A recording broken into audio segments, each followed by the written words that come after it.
This is not the kind of government that was designed by our founders of the country. It's not what was written in the Constitution. We've only had an income tax since 1913. But if you want a welfare state, and if you want to police the world and pay for the defense of Japan and Germany, send foreign aid to the Soviet Union, you not only need the income tax, you need the Federal Reserve to print up the money when the deficit is accumulated. So we think the government should be much smaller. During the next decade, the American people will become poorer and less free, while they become more dependent on the government for economic security. This country is in the middle of a recession for a lot of people. Michigan knows about it. Poor people know about it. The middle class knows about it. Wall Street doesn't know about it. Washington, D.C. doesn't know about it. But it's because of the monetary system and the excessive spending. It's no joke. He is America's last true statesman, and he has actually been saying the same thing for the past 30 years about what our federal government needs to do to serve the people. That is, namely, follow the Constitution. The Federal Reserve credit created during the last 8 months has not stimulated economic growth in technology or the industrial section. But a lot of it ended up in the expanding real estate bubble. This too will burst, as all bubbles do. How could it be that you knew this on the banking committee in 2003 and nobody else did until after the collapse? I certainly think it's about the most foolish policy any government could ever follow, and it leads to the Korea Wars, the Vietnam Wars, Marines being killed in Beirut, sailors being killed in the Persian Gulf. If we want to go to war, and if we should go to war, the Congress should declare it. We don't go to war like we did in Vietnam and Korea, because the wars never end. They're building up this case just like we did in Iraq. Build up the war propaganda. There was no Al-Qaeda in Iraq, and they had nuclear weapons, and we had to go in. I'm sure you supported that war as well. Okay. It's time we quit this. It's time. It's trillions of dollars we're spending on these wars. Afghanistan, how quickly would you bring the troops quick home? As the ships could get there. It really says a lot that the politically aware people in the military, those that are paying attention and engaged in the political process, are supporting someone who advocates an immediate withdrawal. I got twice as much as all the other candidates put together on the Republican side, and even more than Obama got, which tells me that those troops want to come home as well, because they know exactly what I'm talking about. My name is Eric Knowles. I'm an Air Force veteran. My name is Jonathan Schaefer. I spent 6 years in the Navy. Hello, my name is Tony Marek. I served in the Army for 8 years. I'm Alex Schlegel. I'm an 8-year Air Force veteran. Hi, my name is John Jones, and I'm a U.S. Air Force veteran. I have a cousin who's in the Marine Corps. He spent 18 months over in Iraq. A war based on a lie.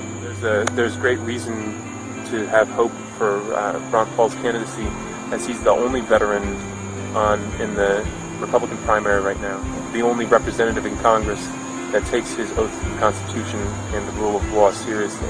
You sign up for the military and you sign the dotted line. You're there to defend America and the Constitution, and Ron Paul is the only person that's been doing that for a while now.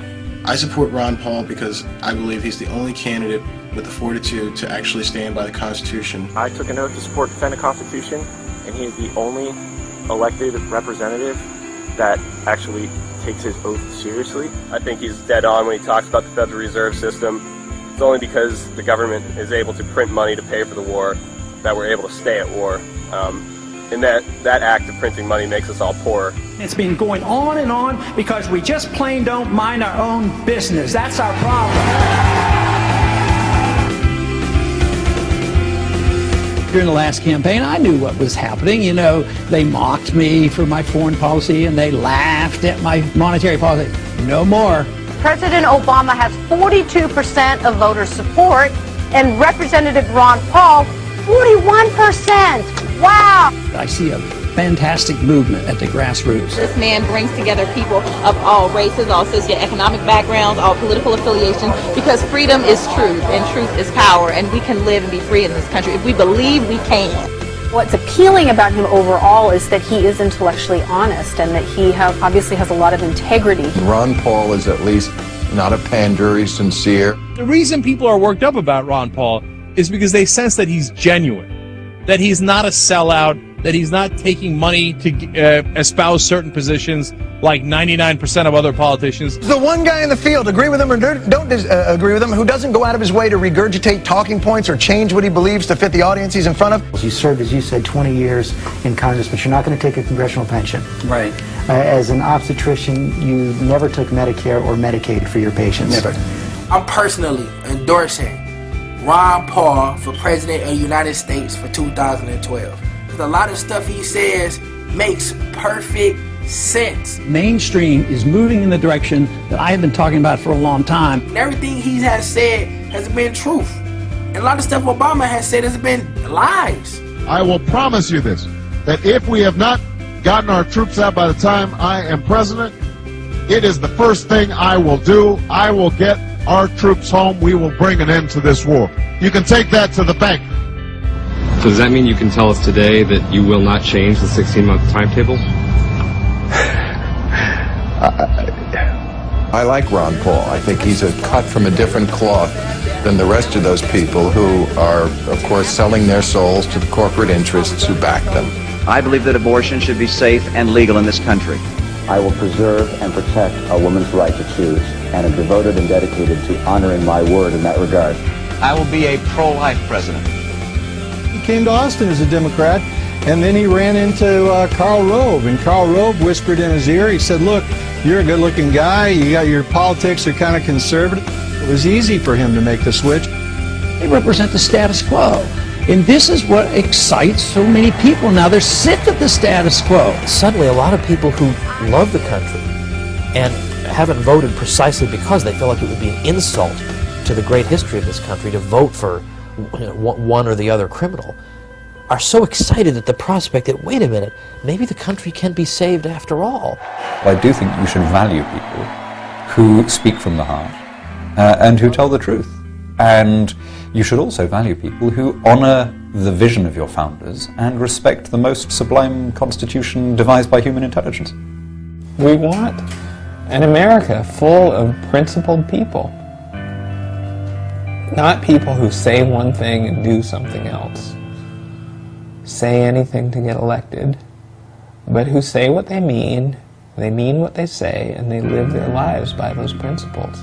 Ron Paul has been consistent for more than 30 years, and he's been absolutely right about the most important issues facing this country today, which means that when he's elected, we can trust that he'll actually do what he says he's going to do, and that what he does is actually going to work. This country is in a revolution. They're sick and tired of what they're getting, and I happen to be lucky enough to be part of it. Don't get involved in these wars. Just bring our troops home.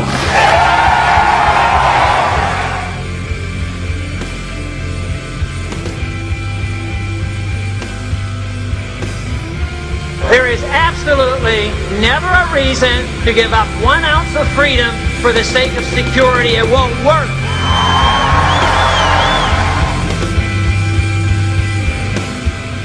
There is no authority in the Constitution authorizing a central bank, which means there should be no Federal Reserve System.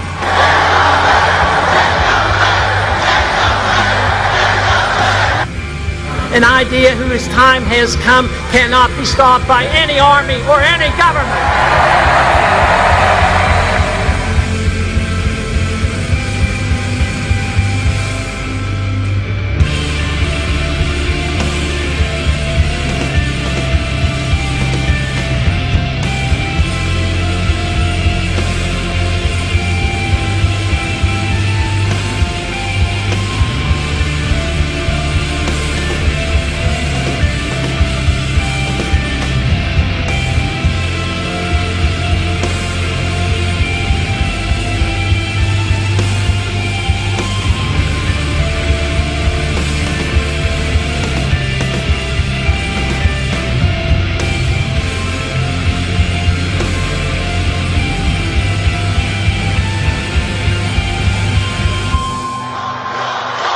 I've been in politics for 35 years. My cause has been the cause of liberty.